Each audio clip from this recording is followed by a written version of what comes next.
जय श्री राम। आप सभी को राधे राधे। 28वें अध्याय में आपने श्रवण किया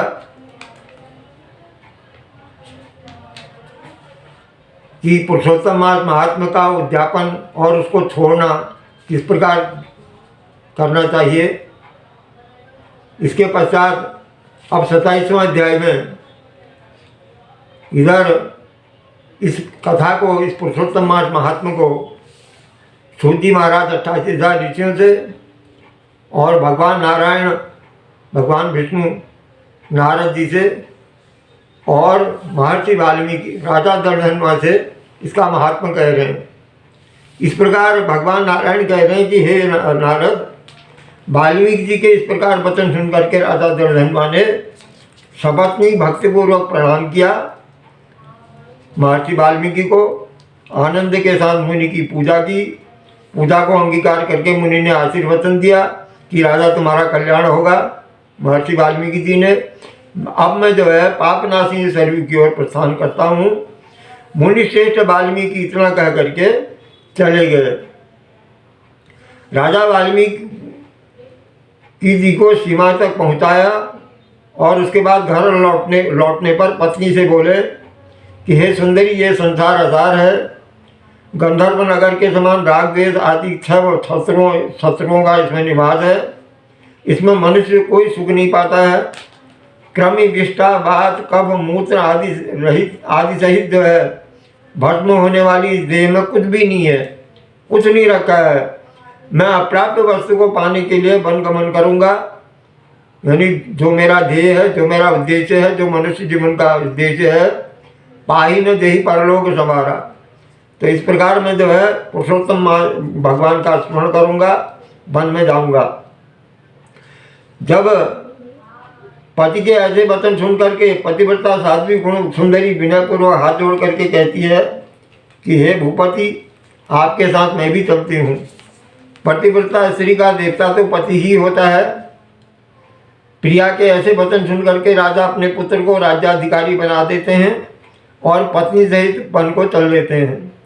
वे दोनों पति पत्नी हिमालय के समीप गंगा तट पर जा करके स्नान आदि करते रहते हैं और पुरुषोत्तम मास का सेवन करते रहते हैं। भगवान विष्णु कह रहे हैं, भगवान नारायण कह रहे हैं, हे नारद, पुरुषोत्तम भगवान का स्मरण करते हुए वो दोनों तप करने लग जाते हैं और पतिव्रता रानी राजा की सेवा में प्रस्तुत रहती है। इस प्रकार तपस्या करते हुए उन्होंने पुरुषोत्तम मास बिता दिया। व्रत संपूर्ण होने पर छोटी बजती हुई घंटियों से सुशोभित एक विमान वहाँ पर आया और उसमें पूर्ण श्री सुशील हरि के गण विराजमान थे। राजा और रानी को दोनों गणों ने नमस्कार किया, फिर दोनों को आदर सहित विमान में बिठा लिया। इस प्रकार रानी सहित राजा दर्शनवा ने जो है नवीन यानी जो है तेजोमय शरीर धारण करके गोलोक को प्रस्थान किया। भगवान नारायण कहते हैं, हे नारद, मैं अपनी एक जिह्वा से पुरुषोत्तम मास की महिमा का बखान कैसे करूं? इस पृथ्वी पर इसके समान कोई दूसरा मास है ही नहीं। सहस्र जन्म तप करने से भी ऐसा सफल नहीं मिलता है। अन्य मास में जो है अन्य मासों की पूजा, जप तप, दान का महत्व जो है पुरुषोत्तम मास महात्मा के 1000 गुना फल देने वाला है। पुरुषोत्तम मास में वही दान अगर पुरुषोत्तम मास में किया जाता है जब तब, तो वह 1000 गुना लाख गुना फलदायक होता है।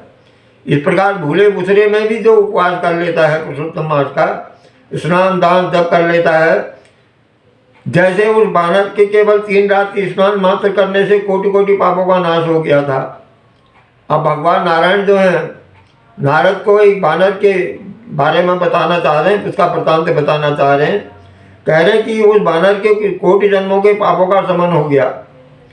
यह सब मासों में पुरुषोत्तम मास श्रेष्ठ है। उसकी कृपा से दुष्ट बानर भी हरि के सानिध्य को पा गया।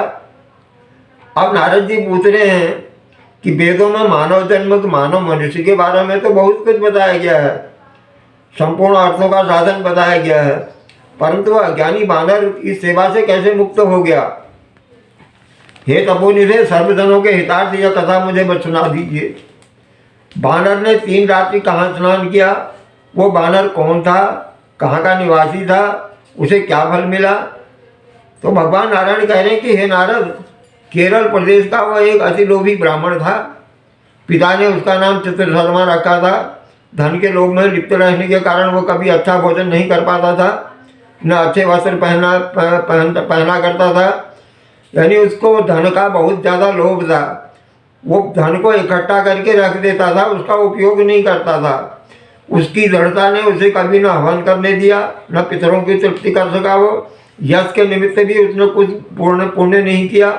स्त्री पुत्र आदि का भी पालन उसने उस धन से नहीं किया। उसमें धन को एकत्रित करता रहा, इकट्ठा करता रहा। इस तरह वह केवल अन्याय अत्याचार करके केवल धन संचय में लगा रहा। माघ में उसने तिलपात्र दान नहीं किया, कार्तिक में दीपदान नहीं किया, ब्राह्मणों को भोजन नहीं कराया, और बैसाख में धान्य का दान नहीं किया। इस प्रकार कोई भी दान उसने नहीं किया। इसी तरह वह धन की तृष्णा में रहकर बहुत ही कृषकाय हो गया, दुबला पतला हो गया। लोग उसके पास भी नहीं खड़े होते थे, उसको दुत्कारते थे, धिकारते थे, कहते थे धिकार है तुझे, यह धन का क्या करेगा तू, न अपने बच्चों को पाल रख रहा है, न खुद जो है उसका उपयोग कर रहा है। वह दुखी हो गया, घुमा करता था। एक बगीचे के स्वामी माली को जब उसने रोक रोक करके अपना टुकड़ा सुनाया तो लोग उसका किस प्रकार से निरादर करते हैं। वह नगर में अब नहीं जाएगा, वो लोगों के बीच नहीं जाएगा। इस प्रकार माली को अपनी दीनता भरी वाणी सुनाकर दया भर जो है वो माली जो है, माली को दया आ गई उसके ऊपर। तो माली ने जो है वो बगीचे में रहने को कह दिया उससे। वह करदय नाम का ब्राह्मण था। वो माली के ऐसे वचन सुनकर बगीचे में आनंद से रहने लगा। इसी से कुछ दिनों में माली को उस पर दृढ़ विश्वास हो गया। करदय उसका अपना व्यक्ति है और उसे किसी प्रकार हानि नहीं पहुंचाएगा, ऐसा माली सोचने लगा। एक दिन माली ने बगीचे को करदय पर छोड़ करके, उस ब्राह्मण पर छोड़ करके राज मंदिर में नौकरी कर ली, और वहाँ अधिक कार्य होने के कारण माली को बगीचे की पूरी देखरेख छोड़ देनी पड़ी। और वो करदय नाम का जो ब्राह्मण था वही बगीचे की देखरेख करने लगा। वो वहाँ का स्वामी बन गया। बगीचे के फलों को नित्य पेट भर के खाता था, बचे हुए फलों को बेच देता था, और प्राप्त होने वाले धन को जो है अपने पास गाड़ देता था, एक जगह रख देता था। उसका उपयोग नहीं करता था। धन के लिए वो पागल था। बगीचे का स्वामी जब भी उसे आकर बिक्री प्राप्त होने वाले धन के विषय में पूछता तो वो असत्य बोलकर कहता है, हे भैया, मैं तो नगर में भिक्षा मांग करके गुजर करता हूँ, बगीचे के फलों की रखवाली करते करते परेशान हो गया हूँ। लेकिन पक्षी जो हैं वो सारे फलों को खा जाते हैं और कुछ भी प्राप्त नहीं होता है। इस प्रकार फलों को खाते बेचते रहने के उस करदय नाम के ब्राह्मण को जो है उसने 87 वर्ष हो गए उसको।